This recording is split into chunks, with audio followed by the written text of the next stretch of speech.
Combien de fois on s'est trouvé sur cette place pour dénoncer les crimes de l'armée israélienne. Aujourd'hui, on a l'impression vraiment que l'État d'Israël fait un pas de plus dans la barbarie.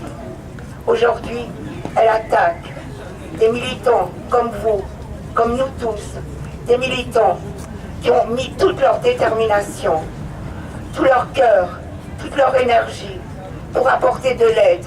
De l'aide à qui? De l'aide à une population d'1,5 million qui depuis 2 ans est soumise à un blocus où aucune denrée, aucun médicament, aucune aide matérielle ne leur arrive pour pouvoir reconstruire avec l'énergie qu'on leur connaît et pour pouvoir reconstruire une nouvelle fois ce que l'armée israélienne a détruit avec une barbarie sans nom. On n'a jamais vu dans l'histoire militaire une population civile après un bombardement, ne voit pas arriver de tous les côtés l'aide internationale. Jamais ça ne s'est vu. Depuis 2 ans, les Palestiniens doivent faire avec le peu qu'ils peuvent trouver ou faire venir par les tunnels. Qu'est-ce qui était reproché à ces bateaux? D'apporter des médicaments, des chaises roulantes, des maisons préfabriquées pour les protéger des intempéries. Tous ces gazouilles qui se trouvent sous les tentes parce que leur maison a été détruite par l'armée israélienne.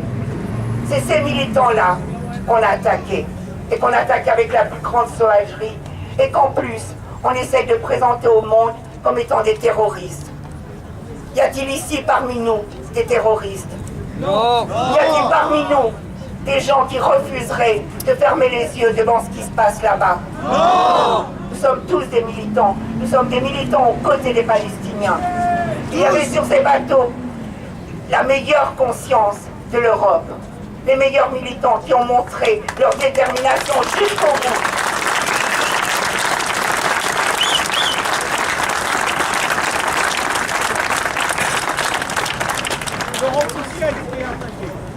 J'ai la peine un peu à trouver mes mots parce que je viens de parler avec la radio suisse romande et pour une fois, je dois dire, les mots m'ont manqué.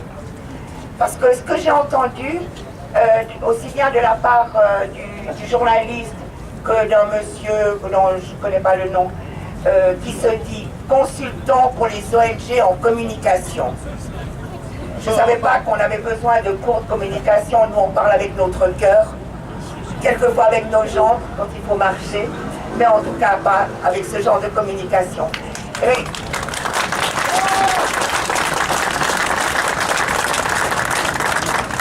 Et ce qu'il disait était particulièrement vicieux, donc je tiens quand même à vous en faire part.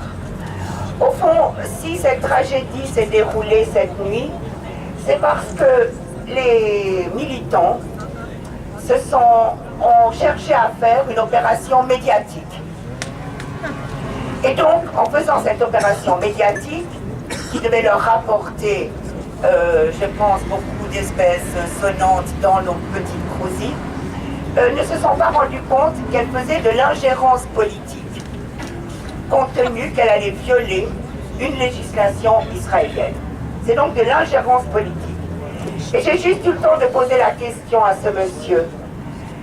Ne devait-on pas, en 1942, quand les camps de concentration ont commencé à s'ouvrir pour y jeter des familles entières, n'aurait-il pas fallu, devant la lâcheté de la communauté internationale, qu'il y ait des gens comme les militants des bateaux qui ouvrent les portes de ces camps de concentration, qui empêchent cette tragédie que nos parents ont connue? Que fait-on de plus aujourd'hui lorsque nous disons haut et fort que ce blocus doit être levé, que nous irons avec nous, avec nos cœurs, avec nos peu de moyens, mais que l'opération reprendra jusqu'à ce que, enfin, les gazouilles reçoivent ce dont ils ont besoin. Ouais, bravo.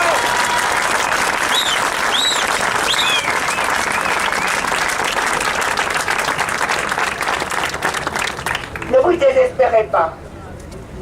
Je crois que nous sommes dans le vrai. Je crois que d'être à côté des victimes relève la dignité humaine. Nous ne lâcherons pas la question palestinienne. Nous ne lâcherons pas les Palestiniens. Et même si ce soir je trouve que j'ai pas les mots qui devraient être les porte-mots de ce qu'ils aimeraient nous dire, Je sais qu'ils nous savent à nos côtés. Je sais que tant que nous serons là, tant qu'ils auront ce ballon d'oxygène que représente la solidarité, ils seront debout et ils y resteront longtemps. Je vous remercie.